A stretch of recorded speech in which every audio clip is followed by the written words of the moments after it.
The Planetside 2 dev team has recently put out a newsletter detailing their strategy for the future. They want to focus on updates that are more beneficial to the core gameplay loop and try to make long-term impact with small changes. That was honestly needed a year ago, but it is even more needed now.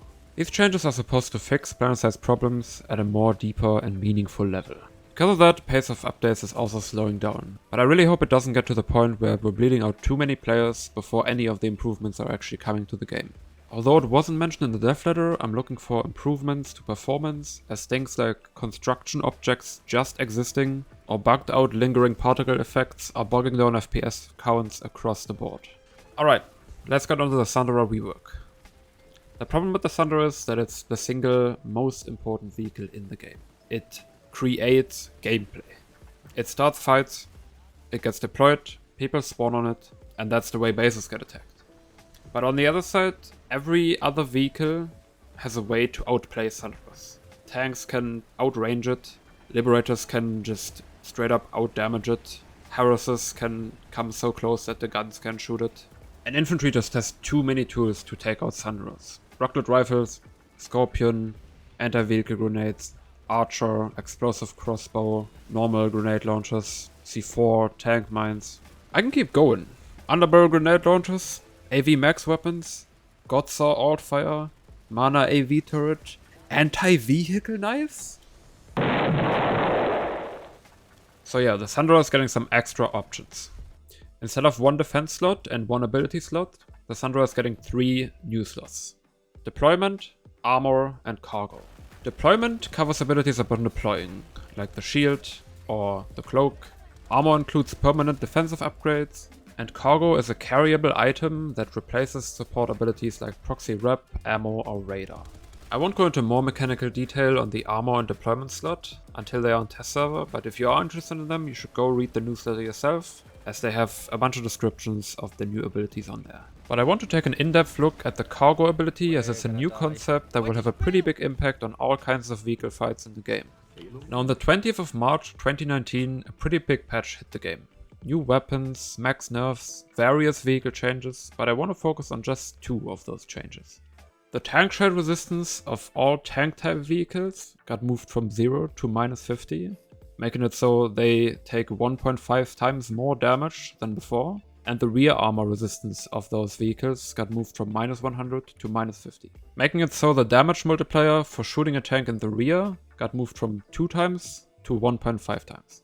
A change that has been wrongly attributed to the Combined Arms Initiative update in 2017, but has actually happened 2 years later. This is widely regarded as one of the worst changes to tank combat, along with the change from HE to hash that did actually happen in CAA, and I'll explain to you why. The patch tried to shorten engagement times by reducing shots to kill from the front, but changed the rear damage multiplier from 2 times to 1.5 times to protect new players. But this change was ignoring the fact that most stalemates only resolved due to flanks and that particular rear damage multiplier.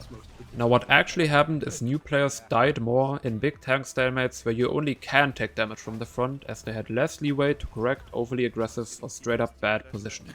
So new players would play more passive as not to get punished as often. And because of the nerf to rear damage, experienced tankers wouldn't go for many flanks either. So what we end up is with almost the entire player base just playing more passively. Combine those arms with the hash change from 2 years beforehand, and you end up with tankers that would just rather farm infantry instead of engage in tank versus tank battles. And that's where we are right now. Most tank combat is back and forth peeking and damage trading, and what used to be long and rewarding flanks are now not worth taking because of how discouraged they've become. Now why am I telling you all of this? Well, the Repair Sunderer was the one thing able to counteract this meta of staying near your cover and waiting for someone else to expose himself far enough. You could move up to closer pieces of cover without getting immediately punished and add depth to vehicle combat that isn't based on waiting. It added variety in loadout choice, whether to go with another tank or a Repair Sunderer in your squad. It added depth in combat, whether to shoot the Repair Sunderer or finish an MBT off first, or how a Repair Sunderer can soak up shots for a tank.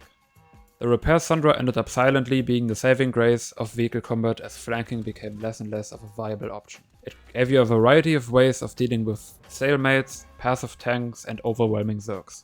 The cargo item seems to be a deployable whose location can be updated on cooldown. which is going to play into all of those passivity problems I've just described. The dev letter looks to be downplaying the impact on repair Sundies by noting that they usually stand next to tanks anyways. But this is the exact problem that needs to get fixed, not further supported. Being mobile as a tank plus rep Sunday combination is still difficult, especially when having to deal with incredibly open areas devoid of any cover, but it was at least an option. We don't know what the range on that item will be yet, but I expect it to be comparable to the rep Sunday, which is about 30 meters. If proxy repair does get replaced by it, then it will slow vehicle combat to a crawl. Sitting in one spot with constant repair is more encouraged than ever, and if some poor tanker does decide to flank for rear damage, he will have to either destroy the cargo first and lose his surprise advantage, or ignore the cargo for some amount of time to grant the enemy tank healing during a 1v1. I would like to keep proxy rep ideally and add it to one of the armor slots, maybe add it to nanite armor and nerf the other two abilities a bit to make up for it. Or to be completely frank, don't do cargo in its current form. It's a needlessly complicated system that replaces a working one which absolutely no one has any complaints about. There's people that enjoy driving rep Sundies and to a certain extent even main it. If this change really has to happen for some reason, then the rear damage multiplier that was so heavily nerfed 5 years ago should get restored in some form. Even bringing it up to 1.75 times instead of 2 times could bring back some incentive to flank and make more aggressive plays again. There's a lot of options to make this work, but I really hope this cargo system doesn't make it to life as it is described right now. The dev letter also outlined a few other changes, some potentially good, like improvements to outfit wars, alerts and missions, or class reworks, but also a few that have me skeptical. Planetside has this thing of replacing fun, unproblematic things in the game with carelessly made new systems. For example, CTF turning popular bases into ghost towns, or the entire SMA rework just removing bases for sometimes no reason, sometimes for a containment site. Currently it looks like we can add cargo removing proxy rep to that list as well. I have trouble thinking of a vehicle that would do well integrating into the game at this point, and the new game mode doesn't sit too well with me either, but I remain hopeful on the dev team constructing a worthwhile addition to the game without removing something beneficial at the same time. Don't get me wrong though, there are a lot of things that should be removed from the game. In fact, doing that is some of the lowest effort improvements that could be made, but I'll talk about that in another video. I'd love to hear everyone else's opinion on the dev letter and especially on the cargo system, but for now, I'll see you later.